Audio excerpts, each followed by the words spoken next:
Boa tarde a todos, todas que nos assistem aqui pelo link do Instituto de Estudos Avançados da Universidade de São Paulo. É um imenso prazer tê-los conosco neste início da tarde, né, para debater um tema extremamente relevante, fascinante, particularmente no contexto que vivemos, nesse contexto atual, marcado por essa sobreposição de crises e agora agravado por esse contexto da crise da pandemia de Covid-19. Eu vou dar início à minha participação, à minha apresentação nesse webinar e já peço desculpas, porque agora vou falar em inglês, speak English, in respect to our colleague, Professor Julian Agman. So, I'm Gabriela Di Giulio, from professor in the Environmental Health Department at University of São Paulo. And I'm co-director of our research group Environment and Society, which is hosted in the Institute of Advanced Studies. So please welcome to our webinar, Justice Sustainabilities in Policy Planning and Practice. And it's a huge honor to give our welcome to Professor Julian Agman, Professor of Urban Environmental Policy and Planning at Tufts University in the United States. So I'm very happy to share this webinar with Professor Luciana Travassos and Dr. Pedro Torres, my colleagues. So, Professor Julian, it's a great pleasure to meet you, even though it's virtually. I really hope to have some opportunity to meet you in person. So before introducing you and my colleagues and the proposed dynamic for our webinar, I'd like to give you some information about our research group, Environment and Society.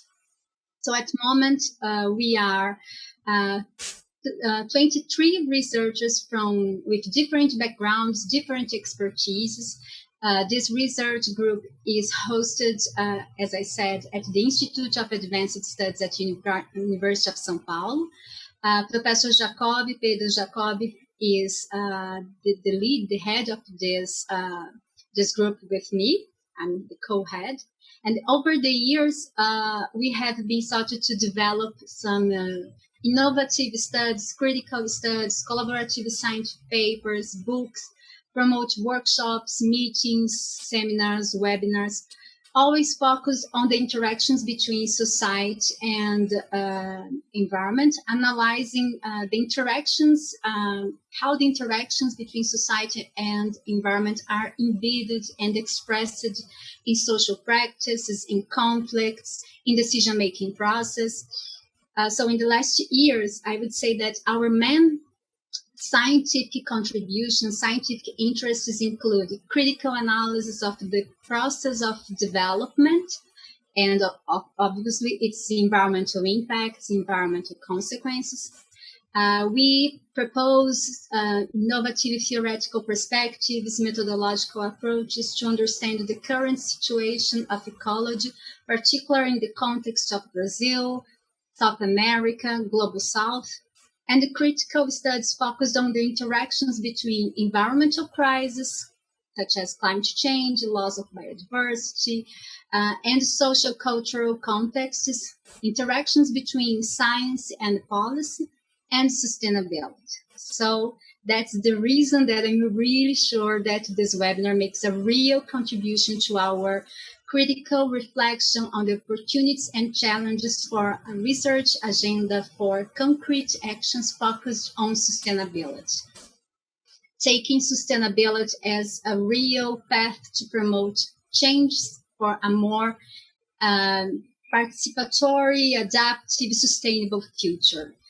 I would say that right now, if there is one important lesson, important learning from the COVID-19 pandemic, is that the synergy between the systemic crisis, loss of biodiversity, climate change, and the institutional trust and responsibility crisis, so the synergy reinforces for us the urgency of adopting what I say, a multidimensional and critical perspective of sustainability.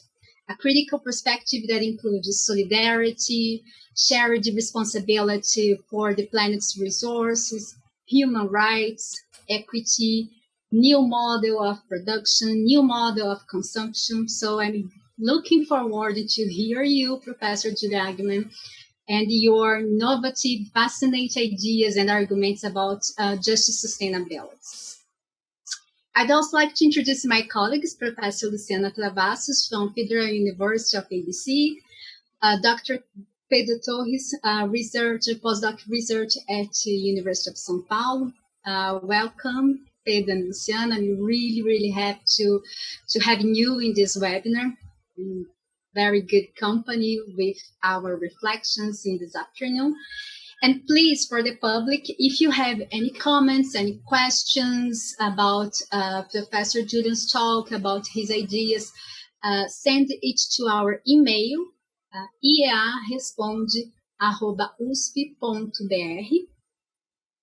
And finally, I'd like to introduce you our proposed dynamic for this afternoon.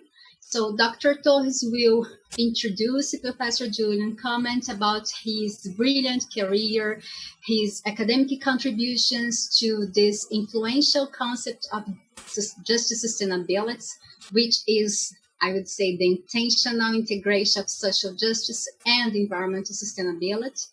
Then Professor Julian has around 30 minutes to talk about his idea. It's okay?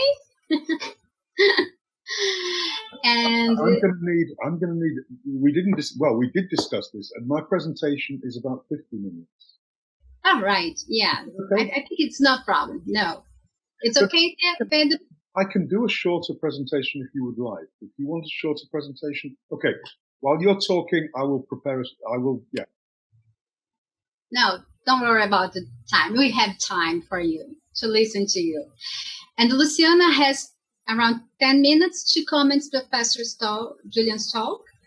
And then Professor Pedro Jacob and I are reading the public questions, comments to Professor Julian. It's okay? The proposed dynamic? It works? Gabriela, but I can take a little less minutes, so Professor Julian has more minutes to do his presentation. I think it's better that way. Maybe I can talk in 5 minutes, so he has 5 minutes more. Okay. No problem for me. Perfect, Luciana. Great. I really appreciate your reports.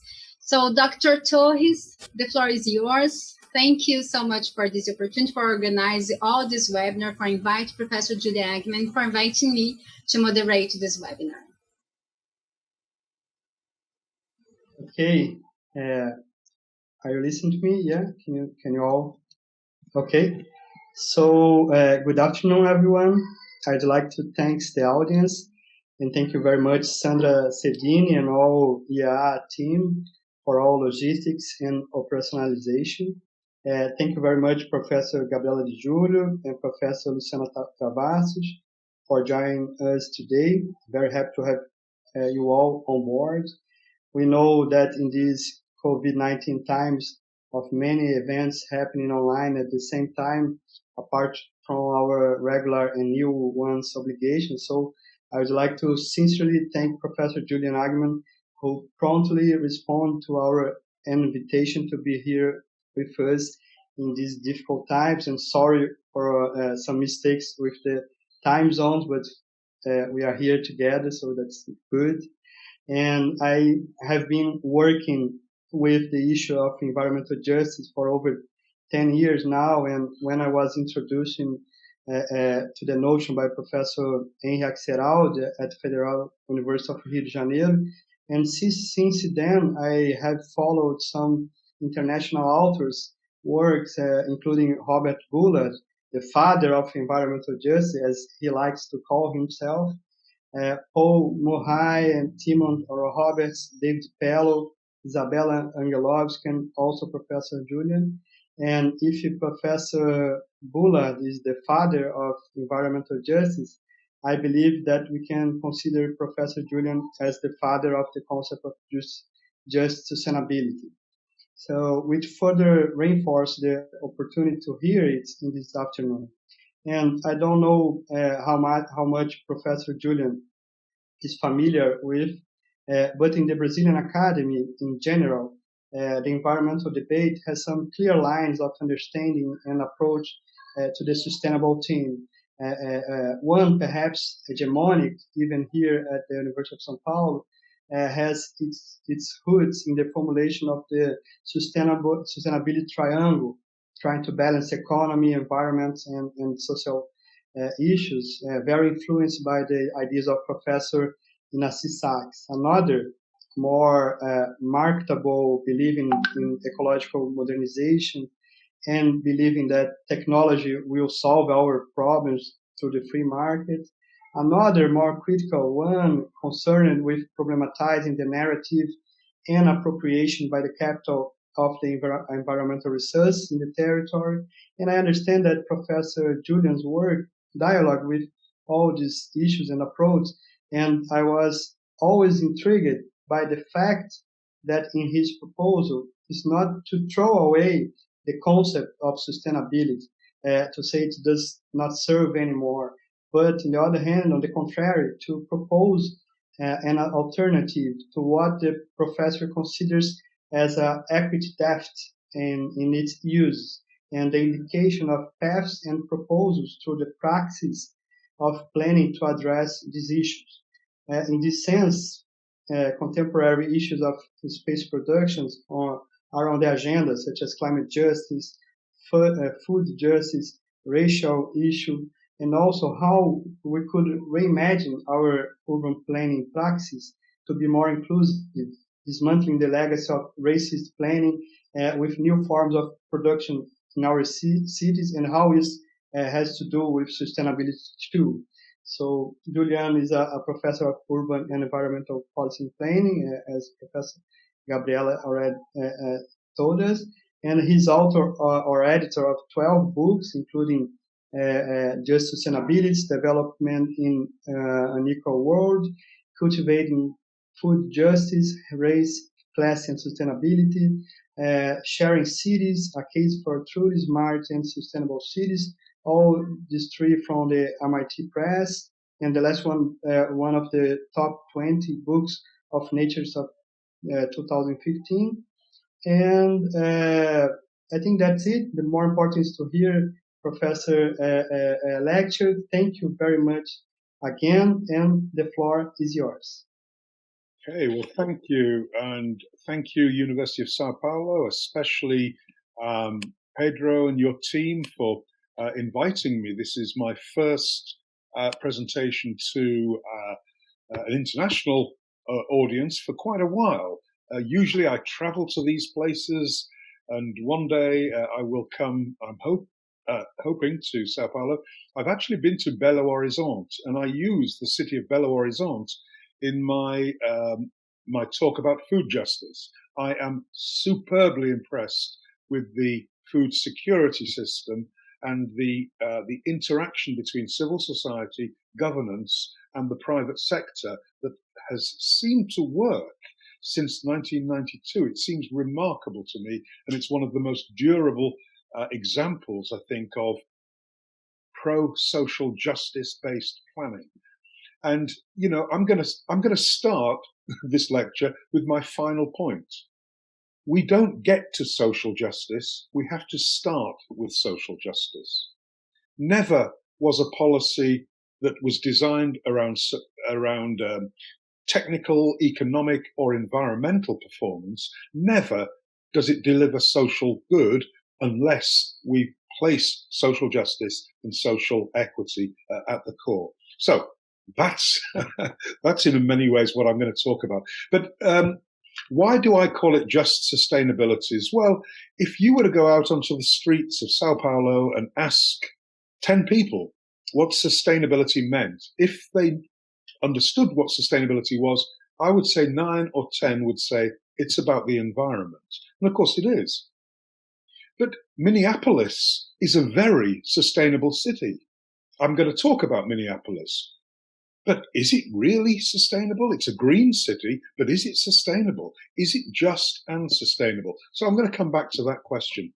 But before I start my talk, I always perform a land recognition. And I want to tell you that I'm presenting from Cambridge, Massachusetts, in the Northeast, in the Boston area. And I'm presenting on the traditional land of the Wampanoag and the Massachusetts people. And I want to pay my respects to their elders, their past, their present, and their future, and commit to a principle of respect and care as part of this meeting. Now, several of you mentioned this book, Just Sustainability's Development in an Unequal World. This was the first book, and as you see, I co-edited it with my good friend and the father of environmental justice, Professor Bob Bullard, and my good colleague in Britain, now retired, Bob Evans.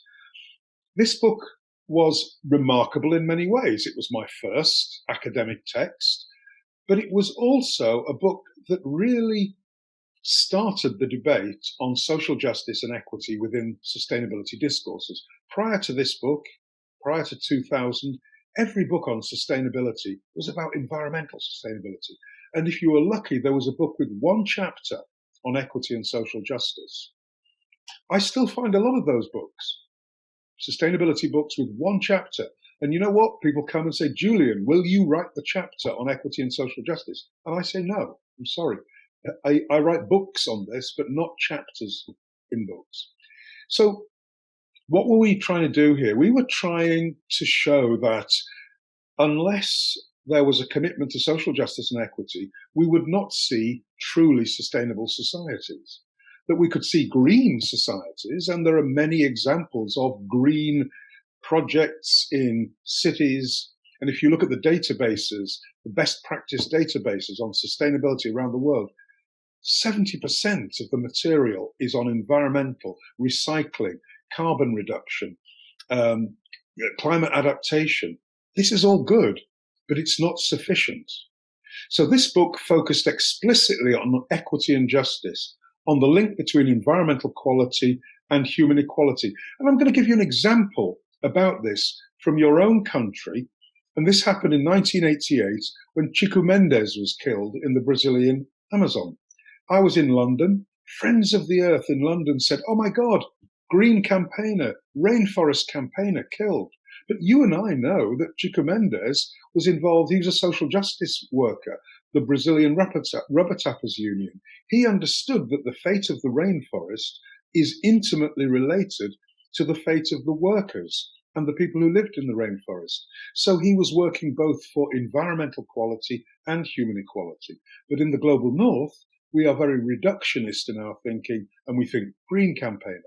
The same happened in the Niger Delta in Nigeria when Ken Saro-Wiwa was killed. In London, we'd said, oh, a green campaigner has been killed in the Niger Delta. But he was an environmental justice campaigner. So we do have examples, I think, many from the global south, where issues of equity and social justice are seen to be intimately related to issues of environmental quality. And I'll go further. I challenge the audience to think around the world, think of where environmental degradation is happening. It's always happening in relation to human rights and social justice abuses, whether it's in the Kamchatka Peninsula in Russia, whether it's in Alaska, whether it's in the Brazilian Amazon, whether it's in the Congo or the Niger Delta.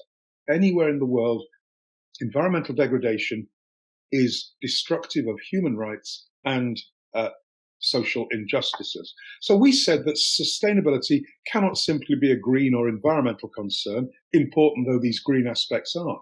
A truly sustainable society is one where wider questions of social needs and welfare and economic opportunity are integrally related to the limits imposed by supporting ecosystems. And one book that I would strongly recommend you read if you haven't read it, it's called The Spirit Level, Why Equality is Better for Everyone. And it's by two British researchers, Richard Wilkinson and Kate Pickett.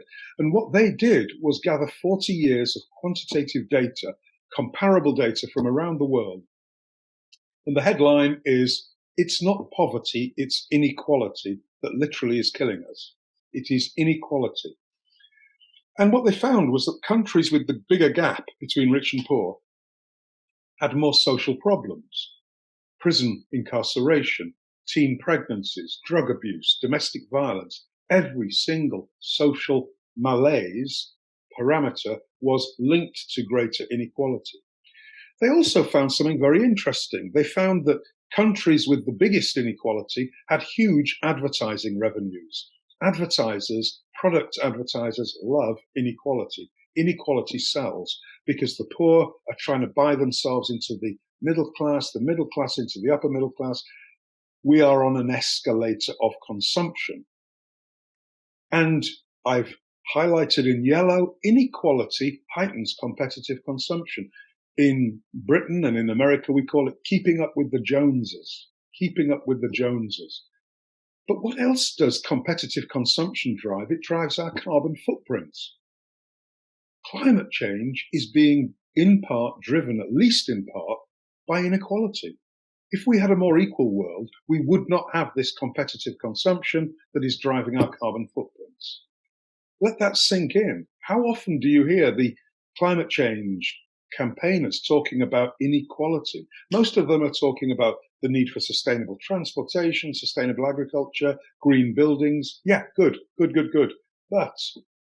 the driver, a major driver, is inequality. So if we really want to understand sustainability, I think we need to think about human equality and environmental quality together, not separately. So the definition then of just sustainabilities, as Gabriella said, the need to ensure a better quality of life for all, now and into the future, in a just and equitable manner, while living within the limits of supporting ecosystems. And there are 4 conditions. We must commit to improving people's quality of life and well-being. We must meet the needs of both present and future generations. Most sustainability definitions talk about future generations. We need social justice now, present generation. We need justice and equity in terms of recognition, process, procedure, and outcome. Now, I want to stop at the word recognition. This has become increasingly important. You'll find authors like David Schlossberg in Australia. You'll find the late Iris Marion Young's work was about this. This idea of recognition. How do we do justice to people if we do not recognize their right to exist? And the best example I can give you at the moment in the United States and around the world is Black Lives Matter.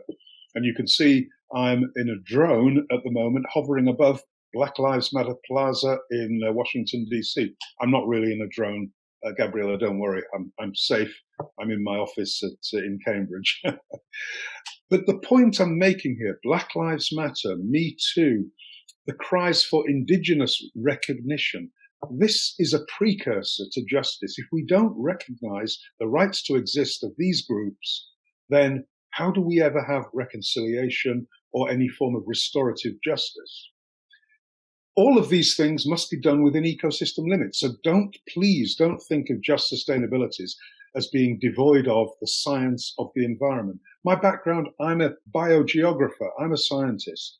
I know this stuff, but I'm more lately in my degrees, I'm a social scientist. I understand the umbilical link between us and this one planet that we have. There is no planet B. Now, I want to give you 2 thoughts that are really making me think, well, 3 thoughts on urban planning as it relates to just sustainabilities.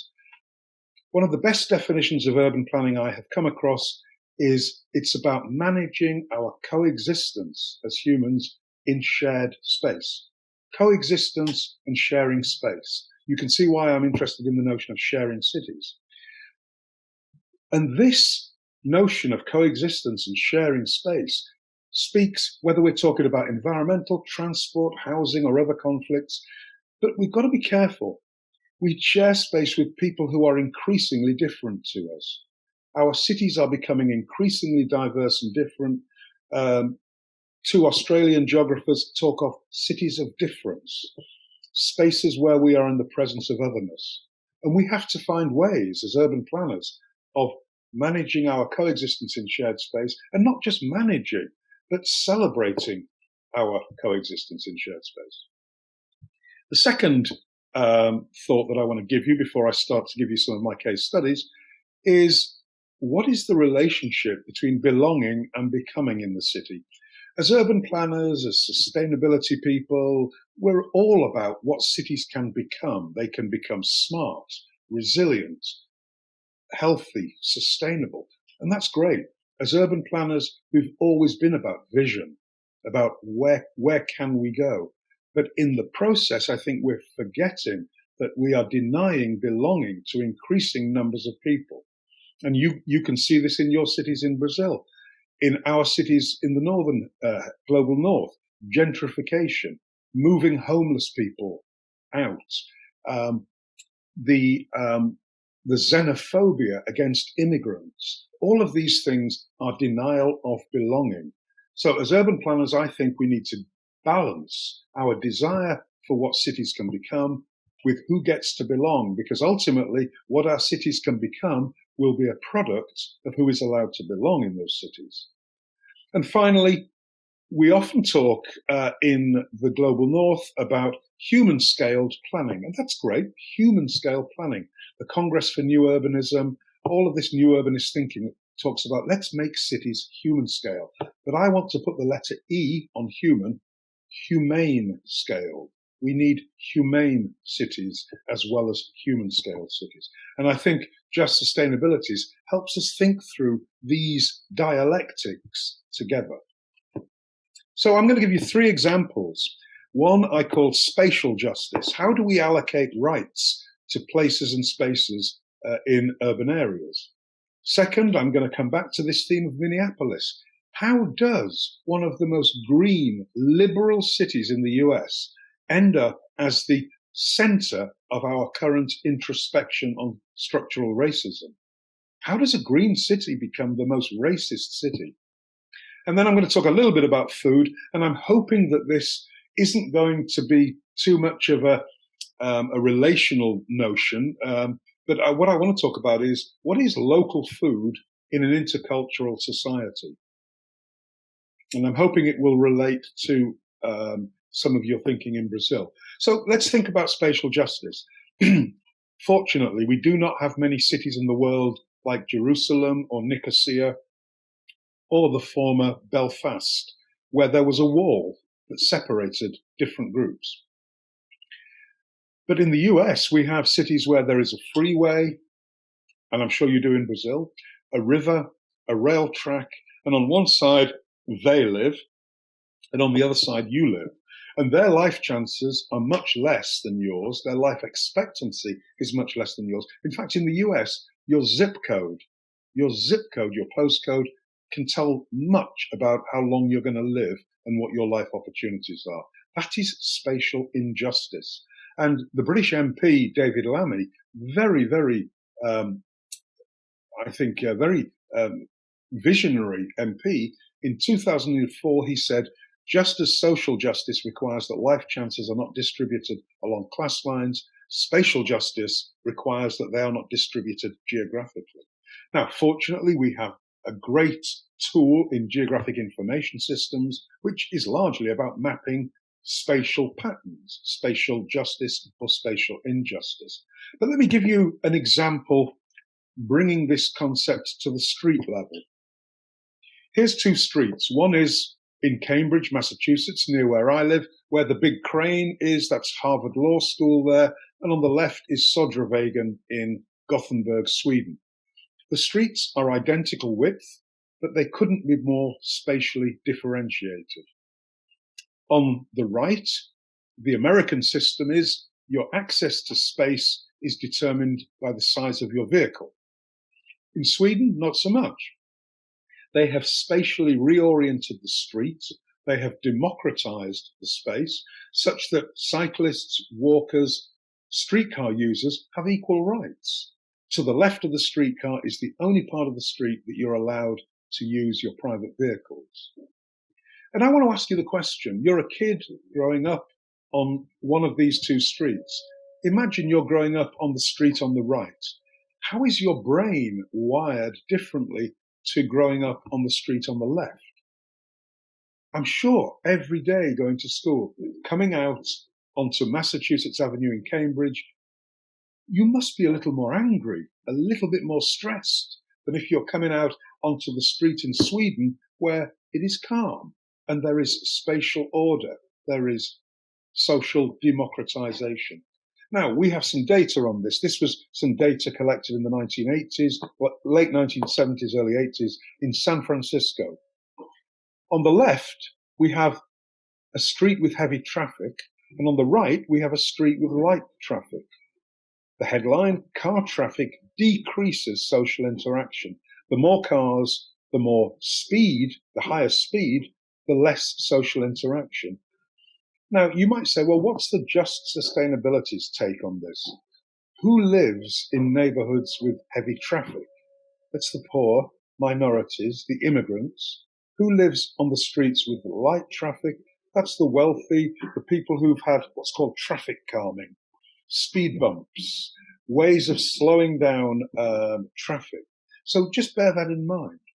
Now, the other thing I want you to think about, I wrote a piece recently about, we've got a big thing in the US on bike lanes and cycling. Cycle advocacy is very big. But most of the cyclists are white, middle, and upper middle class people. And I wrote a piece called Poor and Black Invisible Cyclists Need to be Part of Post-Pandemic Transport Planning Too. What do I mean here? Okay, so traffic planners in the US, when they do cycle counts, they largely do them in the downtown areas. And they stand there and they click, click, click, click every time a cyclist goes by. Doesn't matter if it's male or female, black or white. So they just count cyclists. Most black cyclists, most cyclists of color, most poor cyclists cycle in their neighborhoods. So they're not counted. So they are invisible cyclists. And we know many neighborhoods where a lot of people get around on cycles, but they're not counted. And remembering this, the heavy traffic. They cycle in areas of heavy traffic. So Latinx cyclists, 23% higher fatality rates than whites. African Americans, 30% higher. The police offer bike citations, traffic tickets to blacks at an alarmingly high rate. 80% of tickets in Tampa, Florida, were given to black cyclists despite there being only 25% of the population. And it's the same in Houston, Chicago, and I bet it's the same here in Boston. So bike lanes is one thing, but what we're now talking about in the mobility justice world is social infrastructure, not just physical infrastructure. How do we police and how do black and brown bodies get to move around in urban spaces? Because it's clear that policing is much more severe, as we know, for them. Now, let me give you some good news. This is New York City about 15 years ago. And on the bottom right is outside of Macy's. I mean, I want to invoke my hero, Barack Obama's notion. Yes, we can. We can do this in the United States. We can have people streets. We can have humane. You like that, Pedro? You like that? Invoking Barack Obama? Wonderful man. But if we look at that street has been calmed. People are just chilling, sitting outside. Streets should be for people. Streets are people places. They are places, they're not just conduits for traffic. Now, the other thing I want you to think about with these pictures is urban planning should not be about what is probable. If we keep doing what we've probably always done, we will stay in the same dominant paradigm. Urban planning should be about what is possible. Congestion charging in London, the street changes on Broadway in New York, the High Line, the food security secretariat in Belo Horizonte. But I said I'd tell you a little bit as well about how good we are as urban planners and urban designers at what we call hostile or defensive architecture. Putting studs, top left picture, putting studs on edges so that skateboarders can't skateboard. Putting armrests on benches so that the homeless people can't sleep. Putting studs on the ground so that homeless people can't sleep on there. Building buildings where in most cities in the US and in the UK, you need to put a certain amount of affordable housing units in these big buildings. So we then put doors at the front where the rich can get into their elevators and go straight up to the penthouse suites, and round the back are what they call the poor doors, where the poor people come in, and so they're not mixing with the rich people. On the bottom left, we have a picture from Seattle, and that was an underpass, a bridge where there were homeless people. So the city put bike racks to stop homeless people. This is all defensive architecture. Now, the good news from Seattle was that the biking community said, look, we've got a problem with homelessness. We know that. We need policy solutions, not defensive architecture. We don't want you using our sustainability infrastructure to deter homeless people. Good news is the bike racks have now gone. One very interesting idea about increasing spatial justice, increasing social mixing, increasing what's called contact theory. Some of you might have known about this. Contact theory says the more contact we have with people who are different to us, the more likely we are to be tolerant and even celebrating difference and diversity. And so the Cosmopolitan Canopy concept says most of the time we walk down the street and we're trying to avoid eye contact with anybody. But there are places in cities, and often these are food spaces, where we sit down and we are civil. We let down our guard. We watch a ball game. We talk to people. We eat cultural foods. We eat foods from other people's cultures. And my friend Elijah Anderson, professor of sociology at Yale University, he calls these cosmopolitan canopies. And this picture here is from Philadelphia, and it's the Reading Terminal Market. And I've been there, and it is a wonderful space. And I want to ask us as planners, urban designers, can we create cosmopolitan canopies? Now, don't get me wrong, cosmopolitan canopies will not stop racism, but what we need, and I think this is really, really important, and I want to talk to your group after this about maybe doing some research in Brazil. What is the potential for creating cosmopolitan canopies through urban design? Are they just natural spaces that just happen? So food is good, kids spaces where there are kids and parents. These are spaces where people speak across difference. People speak about different things, but the focus is not politics, race. The focus is just spaces of engagement. How do we talk to other people across these differences? Now, here in the global north and in North America especially, we have a concept called complete streets. Complete streets is an idea about decentering the automobile from the street and recentering what's called active transportation, cycling, walking. It's about making streets for people. And here I've given you some examples of design guides, because it is very much an urban design guide-led movement.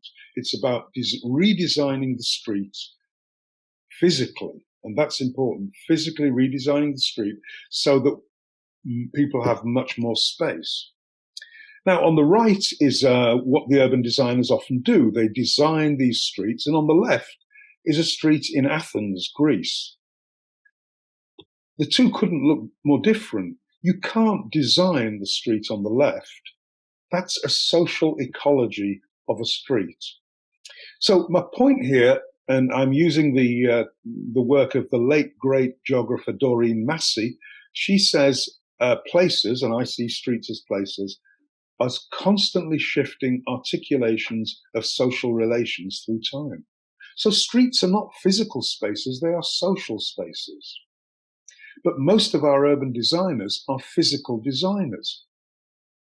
And in doing what they do, they disconnect the street from the significant social, structural, symbolic, discursive, and historic realities. The challenge is, how do we get urban designers to understand urban sociology, urban anthropology? Now, I'm hoping you can relate to this. Here's a complete streets challenge. Los Angeles, the motorcar metropolis of the United States, a metropolis of 10, 15 million people. But yet they have a complete streets policy. But you know what? Until very recently, they banned street vending. Latinx and South Asian communities hold the highest regard for street food. Street food is part of the culture. How do you call yourselves a city with a complete streets policy if you are denying the right of two huge cultural groups, Latinx and South Asian people, the right to do what they do in their own countries, which is street vending, which makes the street livable and lively?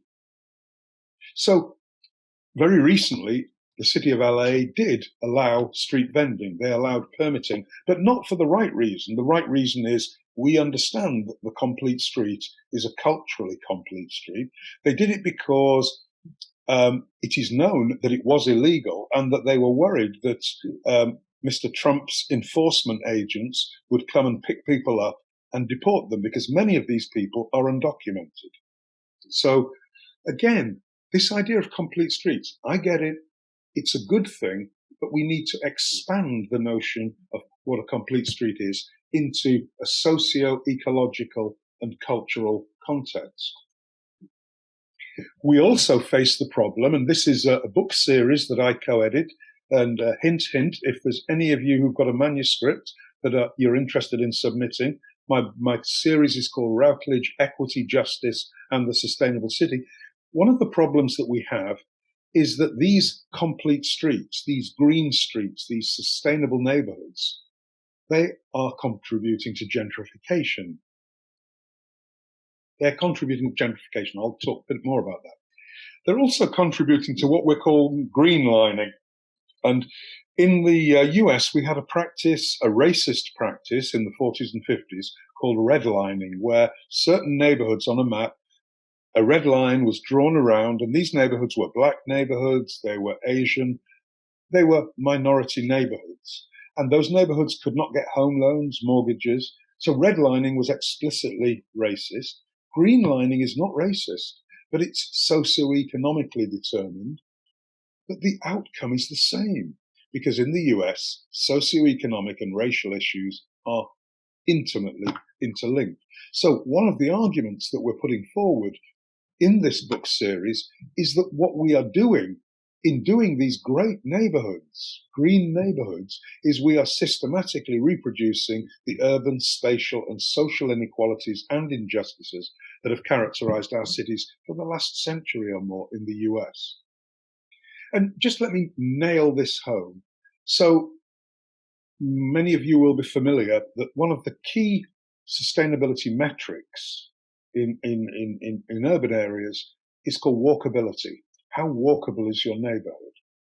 Walkability is commonly agreed as being the most accurate, because a walkable neighborhood is a sociable neighborhood. It's generally a safe neighborhood. It's a cyclable neighborhood. But the app for walk score, the app by which you measure walk score, is owned by a real estate company called Redfin, a huge real estate company. So let's just let that sink in. We have commodified and reduced sustainability to the ability to pay. You pay to get into these walkable neighborhoods. Now, again, don't get me wrong. I want everybody to have access to these neighborhoods. But in the US, you pay to live in a green neighborhood. You pay to do that. Now, similarly, when we think about another big urban space, the park, we can think in very similar terms. This book by my good friend Setha Lowe is called Rethinking Urban Parks, Public Space and Cultural Diversity. Not biodiversity, cultural diversity. And their point is that the way that parks are designed and managed, and I would argue programmed, what are the programs being run in the parks? So design, management, and programming can exclude certain people and reduce social and cultural diversity. And if we want to have this idea of contact across difference, then we need to think again about design, management, and programming of parks. And one piece of work that I'm doing at the moment is on co-production. How do we co-produce co-design, co-management, and co-program parks. And what would that look like?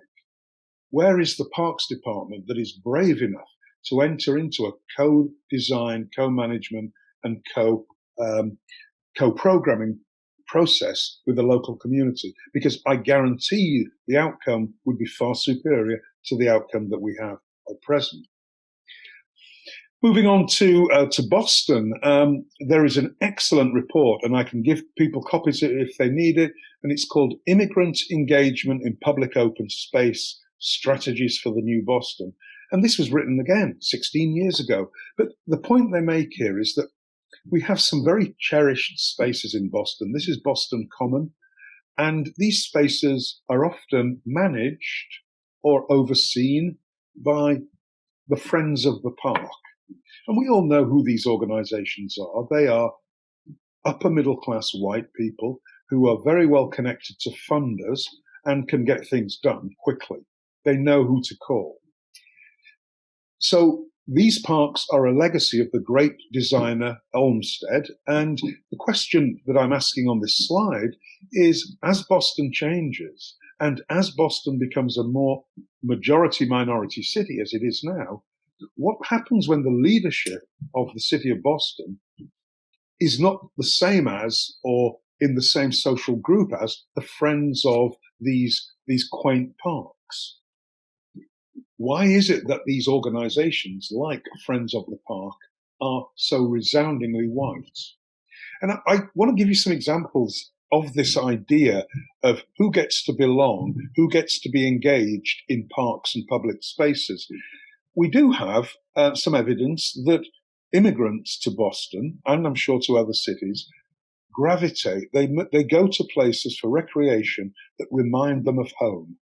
And a Guatemalan American said, I think one of the reasons that place is so popular with us Latinos is because of the willows. Willows in Guatemala are very common. They grow beside rivers. People like Herta Park because it looks like home. This idea of landscape links, finding out where the communities in your city, where they're from, what are their charismatic species, like willows for Guatemalans, and then thinking about how can we link landscapes of home with landscapes of here, landscapes of home with landscapes of here. In Copenhagen, in Denmark, they tried a different approach about engagement and belonging. They tried to design in encounter. So using urban design to design spaces of encounter. And this is an amazing park. And I urge you to do some research on this. It's called Superkilen Park in a very heavily immigrant district called Nørrebro in Copenhagen. And as we know, Copenhagen's the big miracle city. Since the 1960s, they've been doing a lot of spatial justice type projects. And the park is a linear park with a cycle path going through it. And what they did was they engaged local communities and asked them, what do you want to see in this park? And people said, I want to see artifacts from my home country, from Brazil, from Mexico, from Ghana, from Russia, from Spain. And so you can walk around this amazing park and you can see Islamic and Christian and Catholic and all kinds of different meanings ascribed to the public space. But I think we need to go deeper. We need to go deeper. And my friends at the University of Sheffield in England, the Department of Landscape, have a transnational urban outdoors research group that have been doing amazing work on what they and I are calling deep ethnographies. Too often in urban planning, we just go for demographics. What's the demographics of the neighborhood? What's the percentage of each of the minority groups? Well, we need to drill down and understand not just percentages, but cultures, proclivities, daily social practices, all of the things that I know that you're interested in your research group. They produced a pack called Refugees Welcome in Parks. Some of their research said, parks can be healing spaces for refugees in Europe. they published an article in the journal that I'm an editor of, Local Environment, the International Journal of Justice and Sustainability. The article is called Ethnographic Understandings of Ethnically Diverse Neighborhoods to Inform Urban Design Practice. How do we inform urban designers about this need for deep ethnographies? Well, the information is here. And I would also like to see cities embracing the idea of co-produced ethnographies. How about the city planning, design, architecture departments working with communities to co-produce and co-update information on the community? So I want to now move to my second case, which is Minneapolis. Like I said, it's a green city. It's got the best park system in the US, 10 years on the run. It's one of the best cities for exercising in the US. It's got some of the most beautiful bike commuting tracks. It's a miracle. It's affordable. It's wealthy. That's if you're white. If you're black, it's not so good. It's got the worst racial inequality in the nation. The income gap between black and white is the second highest in the nation after Milwaukee. The wealth gap or home ownership gap, because home ownership is seen as a way to build wealth, is the highest in the nation. What's called the achievement or opportunity gap in schools is the highest in the nation for African Americans and Native Americans. So why is this? Why is this green city such a problem in terms of race? Excuse me. Here's a quote from a historian who's running this project called Mapping Prejudice. And she says, all that civic rhetoric about Minneapolis being a model metropolis at the cutting edge of urban planning, great urban planning, obscures darker truths about the city. And she said, look, in the 18th century, Minneapolis had a small but very integrated African-American population. But then in the early 1900s, racialized covenants started to happen. Covenants are like agreements that you sign when you rent or buy a house. And these agreements said, this house shall only be rented or bought by people of the Caucasian race, no Oriental, Mongoloid, Negroid, horrifically racist language. And these existed till the 1960s. And unofficially, they still exist today. So there was that. And then, until 1917, when the Supreme Court in the US struck it down, there was explicitly racial zoning. Racialized zoning in which you couldn't live in a certain neighborhood if you were black. When that was struck down, cities thought, what are we going to do? And so they brought in what's called single family or exclusionary zoning. Single family zoning is a bit like complete streets. It's not racist, but you've got to be able to afford to live in that neighborhood. So you are being exclusionary because you know that low income and minorities can't afford to live in that neighborhood. And then on top of that, you have redlining, which, as I explained, was the literally drawing of a red line on the map. And if you were inside the red line, you couldn't get a home loan or a mortgage. Only one country in the world has done it better than the US, and that was apartheid South Africa, with its past laws, etc. The US has done a great job. And sometimes I sit and think, was this an overall project? Or were these single acts of racism? Or was it a much more structured racism, even back in those days?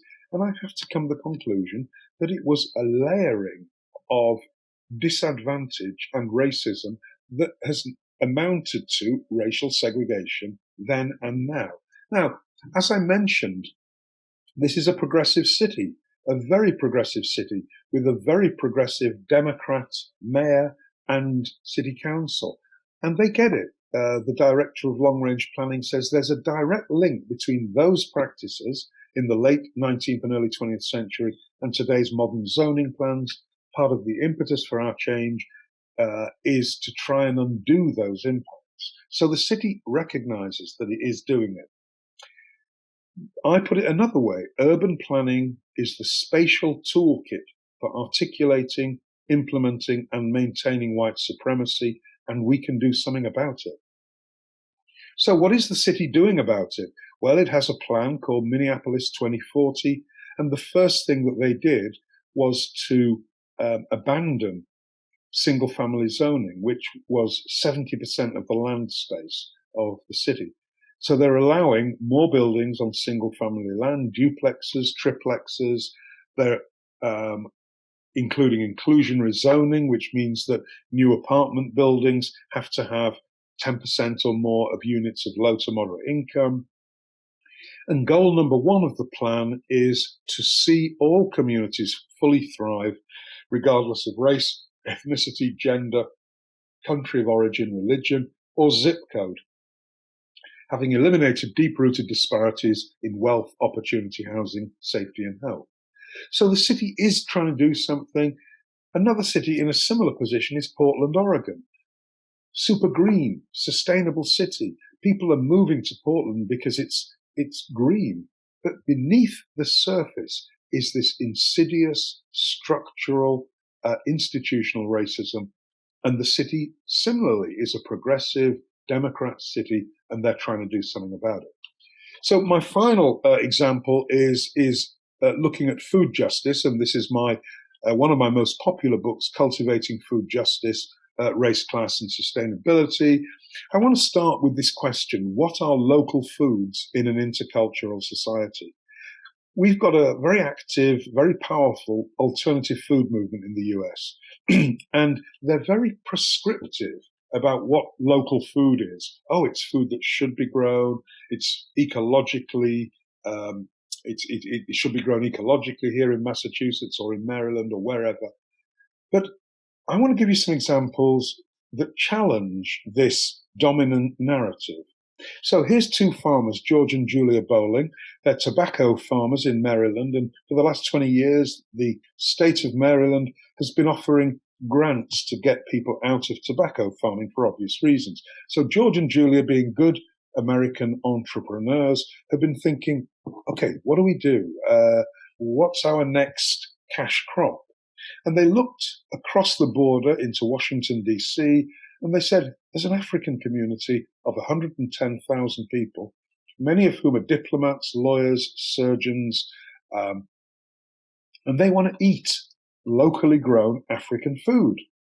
So they contacted members of the African community. They contacted the state of Maryland's, the University of Maryland Extension Service, and the Extension Service helped them find out what will grow, what African foods the African community want, and what will grow in the Maryland climate. And so now the signboard to the Bowling farm says African produce. They're doing great business. What are local foods in an intercultural society when the Africans want to eat locally grown African food? Similarly, in San Diego, in California, the Filipinos, very big Filipino community, when asked by a young PhD researcher, what do you consider local food? They said, it's what we eat in our restaurants, it's what we grow in our yards, that's local food. Now, for the geographers out there, you will agree with me. There is no such thing as local. There isn't a signboard that says, okay, you are leaving local and you are going national or regional. There isn't. Local is whatever we agree it is. But clearly, these immigrants think of local as a cultural issue rather than a physical geographic issue. And I want to invoke here the concept of translocal identities.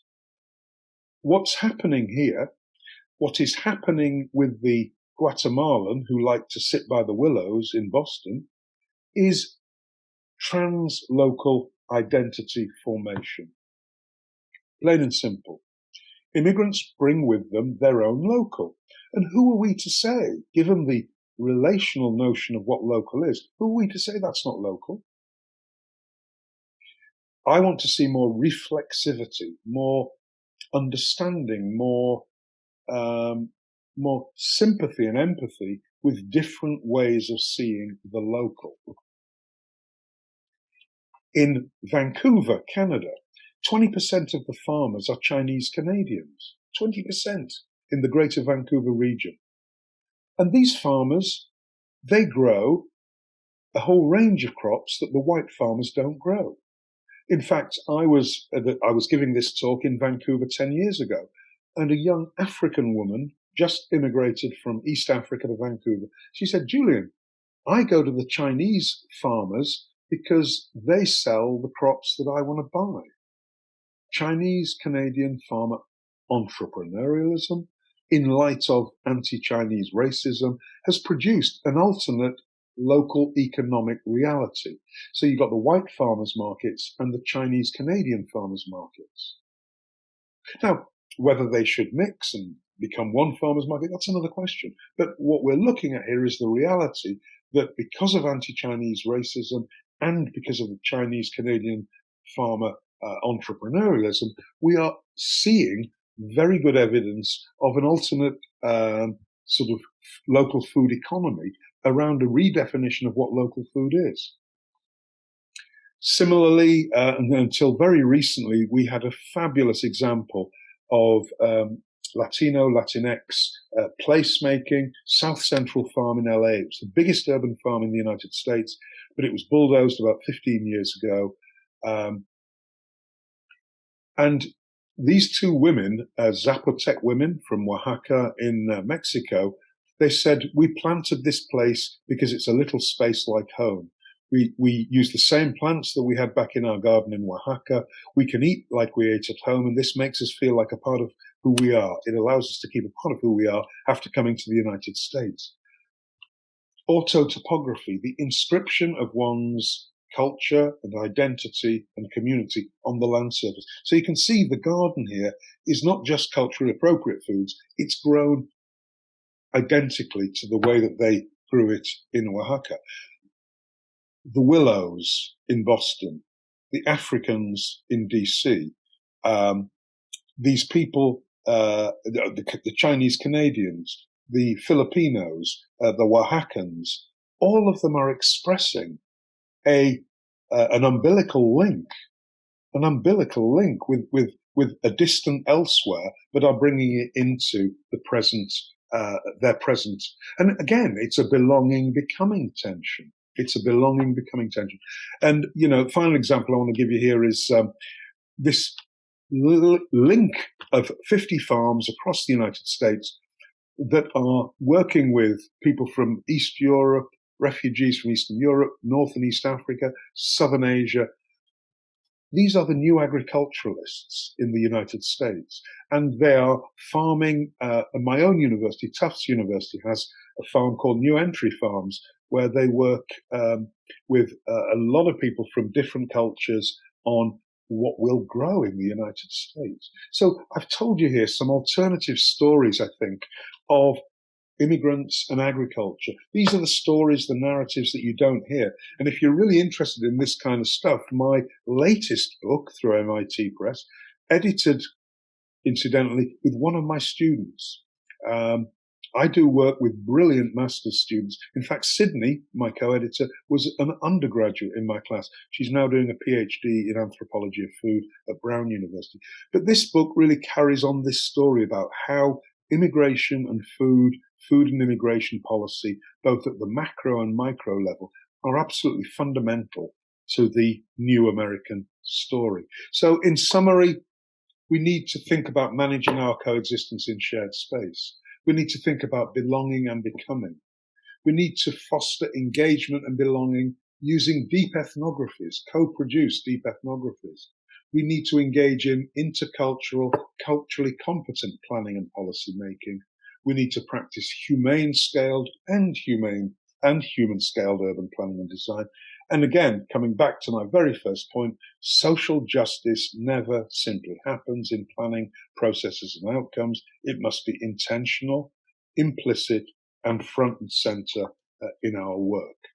Thank you. Thank you so much, Professor Julian, for your brilliant talk. or fascinating and motivating ideas about just sustainability to provoke us to thinking about what is co-production in real, what is the difference between local and global, what is sustainability and the connections with cultural diversity and biodiversity. Wow, many thanks for your brilliant talk. So I'll give him the word now for Professor Luciana Travassos for her comments about your talk. And again, for the audience, if you have any questions, comments for Professor Julian, please send it to our email, ia responde@usp.br. And I am collecting questions and reading this and comments to Professor Julian. Thank you so much again, Professor Luciana. Well, first I'd like to thank you very much for the invitation to the debate, and thank you, Professor Julian. Thank you very much for your speech. It was a pleasure to hear you and to have you here to this debate. Especially because in our research group, we've been working a lot with the approach of justice in many dimensions: environmental justice, climate justice, territorial justice, which is a little similar to spatial justice, but we differ that a little in Brazilian literature.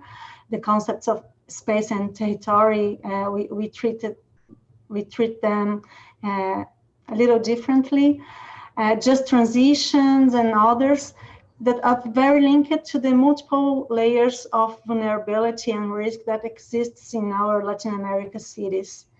COVID now is another layer that has a huge territorial impact and social impact in our cities also.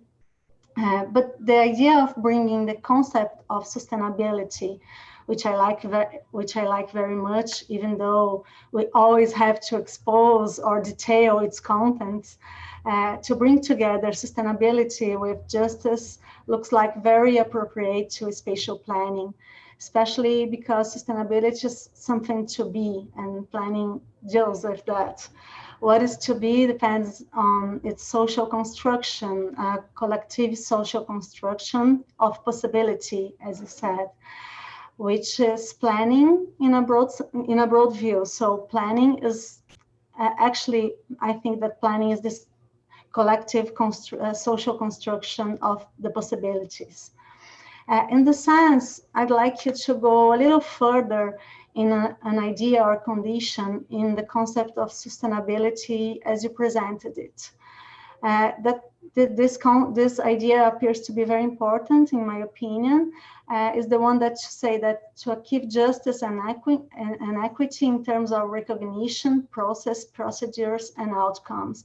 I'd like you to talk a little bit more about these differences and the characteristics of this process and procedure issues in terms of achieving justice and equity, if you can.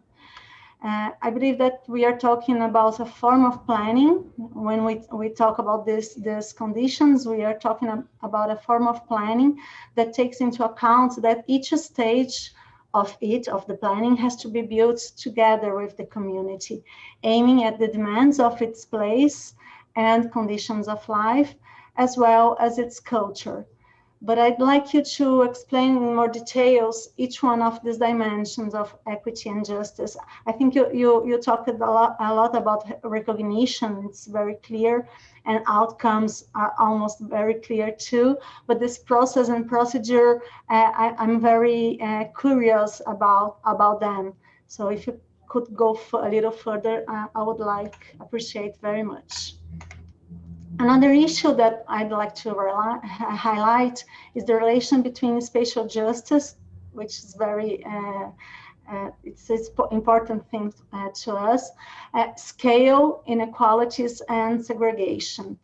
I'm especially concerned about the dilemma of building just sustainability in every scale, considering that we are talking about cities here in Latin America that are profoundly segregated and profoundly unequal, even without walls. So the situation that you exposed is stressed in many Latin American cities. The gap between the rich and the poor and the rich and poor neighborhoods are huge gaps. They are huge gaps. It's usual that the differences and diversity of people don't meet, the people that is diverse or different, they don't meet each other in the city. It's very common that people only coexist with their equals. So in reading your papers and listening to your speech, I keep thinking that more than that, how can we deal with that? Because we have this objective aim to do this pluralistic and equitable cities, but we have a very fragmented one. Great part of the inequalities has diversity as a base. So think about the diversity has to change in our planning programs, processes, and everything. From inequalities to the recognition of their quality, the qualities of the differences that can be used to overcome these inequalities. In this way, to achieve a pluralistic public space and, as you said, a collective familiar landscapes, as I signed some of your papers, needs at the first to democratize access to infrastructured land and cultural, social equipments and services. I don't know if you're seeing my cats. Equipments and services, parks and complete streets are included in that. But I think it's very difficult to cross this gap between rich and poor and between rich and poor neighborhoods. So I was thinking about how can we promote this pluralistic view if we are talking, we say that people are very stuck in their neighborhoods. So I think the challenge is to build sharing cities, but not neighborhoods, not sharing neighborhoods, but sharing cities that do not reproduces several segregation structures that promotes gentrification, and to consider this interculturalistic approach. We have to think about what the possibilities and limits of design in this sense. Surely the interculturalist and translocal approach demands a more democratic society. So how can we achieve both at the same time? Can we achieve both at the same time?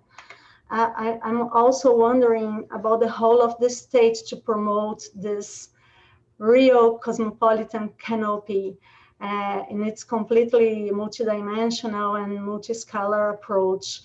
And at the moment here, especially in Brazil, that we are living with this high diminishing of the state's capacity to intervention. And I would like you to explore a little, if you can, explore a little more about the future of just sustainability without a stronghold of the state in a counter hegemonic way. I think that were the main issues that I keep from your speech, and I thank you very much for hearing me. I don't know if I made myself very clear, but if you have any doubts, we can. My question to you is, how long have we got? I mean, I mean, your questions are fabulous. I can offer you answers, but I'm just thinking about time. You want some other people to ask questions as well. How long do we have? No, we have time. I don't know. Julian. Yeah, we have time. Please feel free to speak, to respond to Luciana, and I'm collecting some questions that are coming. Okay, yeah. So, well, where to start? Luciana, you obviously listened very intently, and you know these are very constructive questions. I mean, let me start out by saying that you might ask the question, why do you call it just sustainabilities in the plural rather than just sustainability? And I'll tell you why.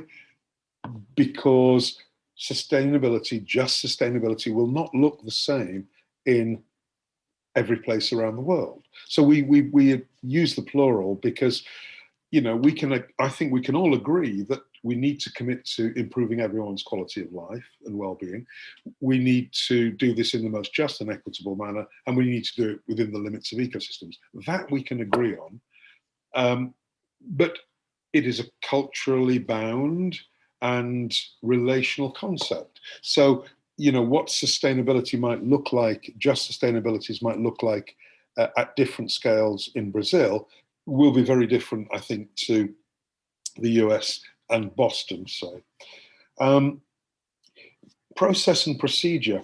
I mean, when I talk about procedural justice, I'm usually talking about, well, I am talking about the, the legal and regulatory opportunities for people to become involved. Whereas in processes, I'm more talking about, you know, non-profit groups or more informal ways that people can become involved in sustainability. And, you know, part of the reason why sustainability has been adopted as environmental sustainability is that most people involved in the process are white and middle class and don't have housing issues or environmental justice issues or food justice issues. So my idea here is to open this up such that the conversation and the narrative can include in the process those more basic issues. You know, it's the same in most Western advanced democracies, that sustainability is about conservation. It's a bit about climate change, not climate justice, climate change. It's a bit about wilderness preservation, biodiversity. You know the story. So, you know, process and procedure, I think, is really important. This idea of scale as well. Are you familiar with the with donut economics, Kate Raworth's idea? This idea of having an environmental ceiling and a social foundation, and between the social foundation and the environmental ceiling is the safe operating zone for humanity. Well, Kate and I have talked about this. She's talking about just sustainabilities.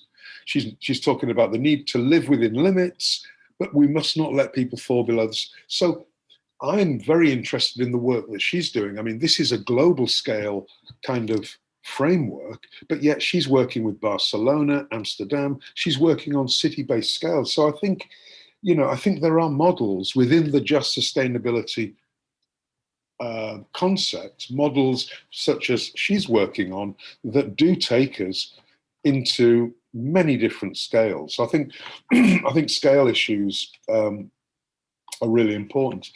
I think coming on to this idea of canopies, you know, spaces of engagement. I mean, you know, what's he called?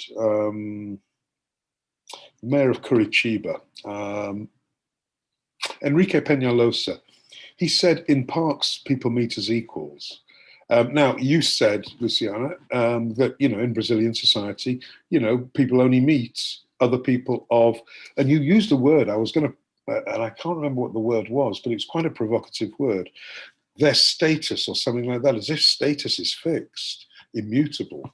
But the idea really, though, of contact theory, excuse me, the idea of contact theory is how do we meet across difference? You know, what is the role of the urban planner, the politician, the urban designer in developing spaces of engagement where we do meet across difference, whether these are cosmopolitan canopies, whether they are parks, with naturalistic environments or more designed environments, such as the Copenhagen example. I mean, these are just, you know, examples of spaces. And of course, I could give a whole lecture just on contact theory and its applications. But I think, again, when you were talking, I was feeling, excuse me, I was feeling that you were lapsing into the probabilistic rather than the possible. And it may be, a few years of your president. I mean, we feel the same here in the US. We're beaten down.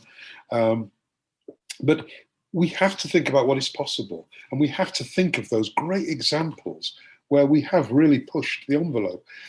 Remember, in Copenhagen, in the early 1960s, you look at some pictures, the streets were clogged with cars.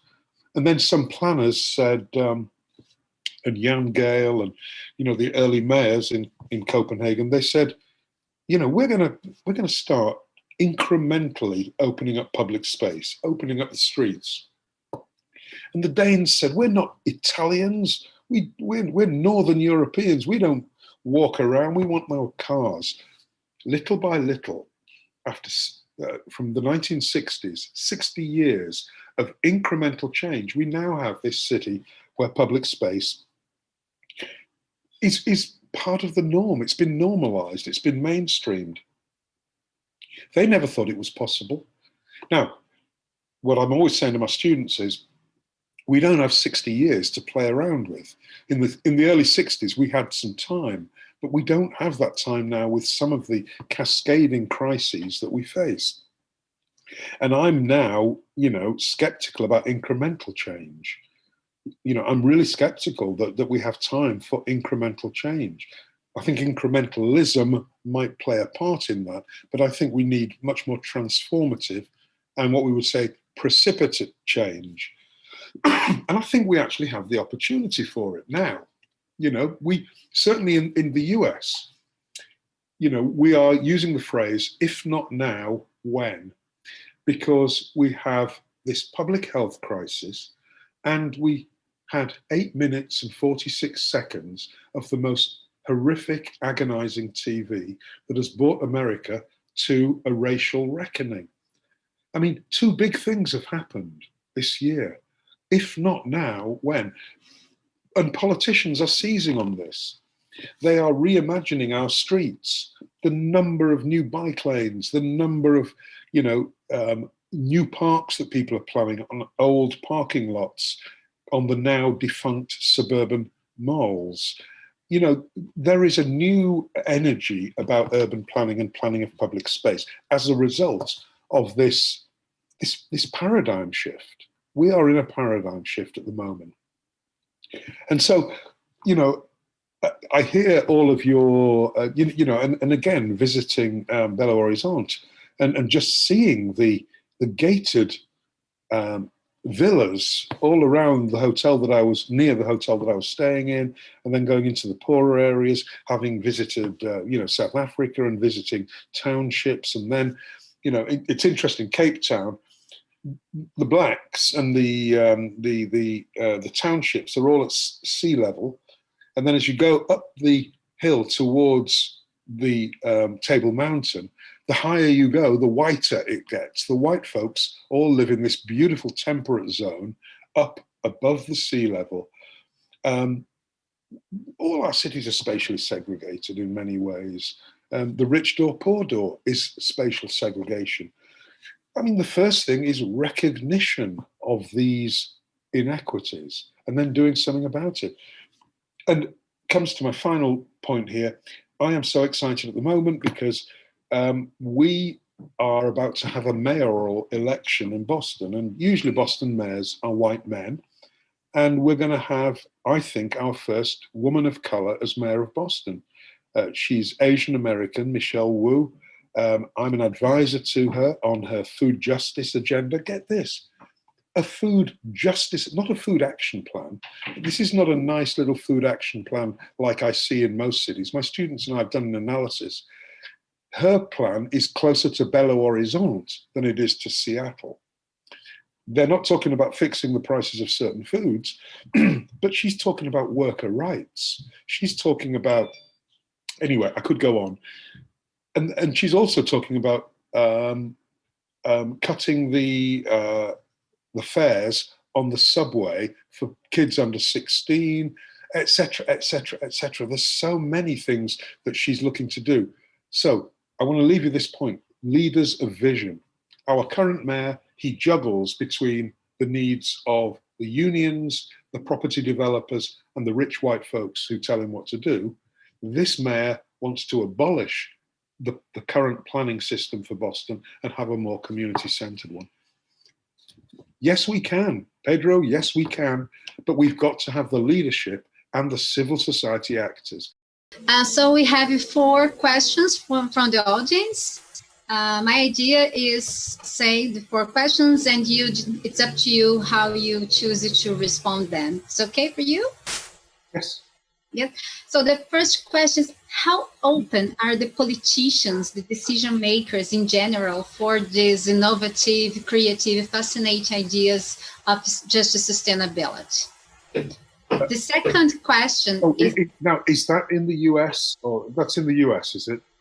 Yes, consider your context, of course, yes, because we can thinking about here in Brazil, and I'm really sorry, I apologize about this noise. Yeah. Yeah, that's the things to hormones. And the second question, Professor Julian, is how to break this urban planning dominant paradigm. From our point of view, the architecture is very defensive. The urban planning is very defensive. That's the word that you use, the defensive architecture. So, including Brazilian cities. So, how could we create humane cities? The third question is, how can we build a socially just society in a context of constant political setbacks in the context of international relations? So if you're thinking about social environmental advances like deforestation, fight against hunger in developing countries are destroyed by external influence through coups sponsored by large nations. So how to fight with this powerful influence in emergency scenario? And the last question is, just a minute. All right. So how is the climate issue on the agenda of the debate on justice sustainability? Because here in Brazil, for example, the concept of climate justice is still not really present, both in the academy or social movements. So in the last years, climate mobilizations were not very representative in terms of population. So how can we make this agenda more present in the global south, which tends to be most affected and the most difficult to adapt to climate change? Okay, Thanks. again, big questions. So how open are politicians? Well, as I mentioned, there is a new, and this is one of the most optimistic things, there's a new energy in progressive Democrat thinking. Alexandria Ocasio-Cortez is the best example. She is scaring the life out of the Republicans because she's smart, she's young, she's popular. She is so much more hip than the old, fat, white men in the Republican Party. She runs rings around them intellectually, and they are scaring her. And she's part of a generation for whom socialism isn't a bad word. If socialism, she says, means that everybody gets access to good healthcare and good education, free at the point of service, if everybody gets access to, resources, and we accept not everybody is totally equal and that some people will amass more, but she's got a very new slant. And she speaks to a generation who weren't alive and didn't know much about Castro, or they don't know some of the horrors of Eastern Europe. Just like there's a lot of young South Africans called the born free generation who were not born under apartheid. And they see this great country, and South Africa is a great country, and they want that potential. So I think, we have to think about this emerging generation. I look at Jacinda Ardern in New Zealand as one of the most inspiring female prime ministers. who dealt with the atrocity of the mosque killings and has dealt with COVID in a very amazing way. I think of the 34-year-old Prime Minister of Finland, the woman who was one of her older right-wing colleagues said, oh, she was just a shop worker. Well, she's the Prime Minister. She's a smart woman. She's done very well. And actually, if you look at Bolsonaro, Boris Johnson, and Donald Trump, they have one thing in common. Well, they have several things in common. I mean, one, they're nuts, but two, they've all had COVID-19. And if you look at the countries that have done well, Finland, Denmark, Germany, and New Zealand, they're all female-led countries. We have new leadership that is open to these ideas. Are they using the phrase just sustainabilities? Are they calling me up on my cell phone? No, they're not. But just sustainabilities is best thought of as an enabling framework. And, you know, to those of you as well, I just want to, because I think somebody mentioned this, the problem of this word sustainability. Let's just think about it. So the first time I heard the word sustainability and sustainable development was 40 years ago in the World Conservation Strategy 1980. The fact that we are still discussing a concept and we're still arguing about a concept that originated 40 years ago, and we're still discussing it vigorously and with intellectual rigor is quite remarkable. This is a robust organizing concept. And, you know, and I know we've got this concept now of resilience, but I think resilience fits inside sustainability. Resilience to me is saying, oh my God, the future's terrible. Let's, you know, tie everything down because it's going to be a rough ride. Sustainability says there is hope. We can imagine a better future. So I think resilience fits within. So in conclusion, I am hopeful that the new generation of leaders, Michelle Wu in Boston with her food strategy, I'm writing for her a sanctuary cities policy, which is looking at sanctuary cities, not just as cities that say we will not enforce federal laws on immigration, but says we need to improve the quality of life of immigrants. So it's a more proactive rather than a reactive policy. Yes, your country is one of the best at defensive architecture. And you have, I mean, you know, I once heard on a video a journalist talk about Brazilianization of our cities. Brazilianization, what's that?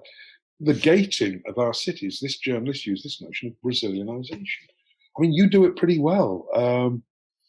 And so, you know, I used to think the longest march in urban planning is from apartheid city to just and sustainable city. But I can also say that it's from Brazilian city as is to just and sustainable city, because you do have, you know, I mean, you know, I don't know, is it most middle and upper middle class homes will have some form of security guard or some form of gate? It seemed that way when I was in Belo Horizonte. So how do we get away from defensive architecture towards humane cities? Well, all of these things are, of course, interrelated. All of these questions are interrelated. David Harvey, the great geographer David Harvey, said, we're building cities for people to invest in, not to live in. And I think he's absolutely right. We will never get away from gentrification until we get back to cities for people to live in rather than to invest in. Downtown Boston, Vancouver, and I'm sure all Brazilian cities, there are tower blocks, gleaming glass towers.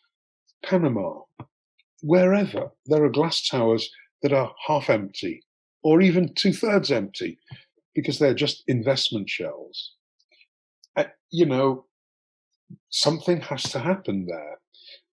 What that is, I mean, it's above my pay grade in many ways. I mean, you know, we do need a new economics. We do need to move to transition, to move towards a more transformative economics. I mean, you know, if I were a mayor, now the mayor of Vancouver, in trying to do something about this, imposed a 15% tax on foreigners buying condos. That's nothing, 15%. I would perhaps insist that that these spaces had to be occupied, and that if they didn't occupy them, if the purchaser didn't occupy, then I would use whatever city powers, or I would try and get new city powers to house homeless people in them. Let's do that. Let's you know, I am convinced that many mayors do not flex their mayoral muscles, nor do they use many of the powers that the city probably has to do something about our homeless crisis. Now, you know, there are ways of, you know, I mean, I don't want to see these places trashed, but I am sure that we could do something with these spaces to do something more creative. You know, a more socially just society. Well, we need a global Green New Deal. We need a global Green New Deal. And interestingly, the mayoral candidate for Boston, Michelle Wu, has a Green New Deal for Boston as well. I mean, this is, you know, this is real. These are ambitious, young, intelligent policymakers and politicians who, I mean, you know, yes, they are progressive Democrats, but what this reminds me, this moment, it reminds me of the German Green Party in the 1980s. The late 1980s, the German Green Party held the balance of power in Germany. They were very, very powerful. This was acid rain time, and Germany was hit very badly by acid rain. It was called Waldsterben in Germany. And the Germans have a passion for forests. So it was like one of their cultural environmental icons was being destroyed. So the German Green Party was enjoying unprecedented success. These were the days in the 80s of Margaret Thatcher in Britain. These were terrible times. So the German Greens had the balance of power in Germany, and they said something profound. And I kind of think about it with this new leadership. We're neither right nor left, we're just ahead. It's pretty powerful, isn't it? We're neither right nor left, we're just ahead. Now, clearly these new leaders are left-leaning or quite far left, but I like this idea of breaking down this tired binary between right and left and really thinking about a new politics, a new green, a Green New Deal, a new social contract, a new you know, set of civic practices and arrangements. And I think part of that can be co-production. You know, let me give you two examples. One really simple one, and that's street trees. 20 years ago, when I first came to the US, I was living in a house in Cambridge here, and the city was planting street trees, and they said, look, we can't water these trees in the summer, but will you sign a pledge that you will throw a bucket of water once a week in the summer? I did it. I co-produced the tree. Simple. Happy to do it. It's still there. A more complex level, there's a medical center in Pennsylvania, and when you are discharged from this medical center, after having had one of a set of procedures, you won't be followed up by a doctor or a nurse, but by somebody who's had the same procedure as you. Guess who recovers quickest? If you're seen by a doctor or a nurse, or you're seen by somebody who's had the same procedure. It's off the charts. People can empathize with each other. Empathy helps you heal. Co-producing health. There are many, many, many examples of ways that we could reinvigorate people who feel worthless. We could improve people's sense of well-being. We could improve people's mental health by looking at co-production. You know, can we co-produce iron and steel? No, probably not. But we can co-produce a lot more and involve a lot of people who are or underemployed and give them a sense of value. And let me tell you why this impresses me. I started out in 1980 as a high school geography teacher. And I remember a kid coming up to me at the end of my first year of teaching, and he said, "Sir, what do dumb kids like me do now? What do we do?" I could cry still 40 years on, thinking about David, this kid, coming up to me and saying, "Sir, what do dumb kids like me do now?" And, and it's weighed heavy on my heart for 40 years. And I think to myself, he wasn't dumb. He's an average kid. But every single day, the school told him, "You're dumb. You're dumb. You're thick. You're dumb. You're worthless." 20 years later, I was traveling in West Africa, which is where my father's from Ghana. And I came across a young woman who was selling peppers, sort of fried peppers. And I tried one, and she said, "Don't think of me as a street seller. I'm a student. I'm trying to make money for my education." And all of a sudden, 20 years apart, these two instances came together. These young people just want an opportunity to succeed, to show their capabilities. They hadn't failed us, we'd failed them. There are more African American young men in prison than at Princeton University or at any university in the US. How is that? What a waste of potential. So, co-production, bold leadership, socially just leadership, Green New Deals, visionary leadership, new contracts with civil society. Yes, we can. It's just a question of possibility and believing that these are possibilities that can happen. And I've looked at your country. I mean, participatory budgeting in Porto Alegre, the revolutionary bus rapid transit from the 1970s in Curitiba. I know now Curitiba's much less equal society than it was. I look at Medellin in Colombia. I look at Patros Ananias, the initial mayor of Belo Horizonte. These people did amazing things.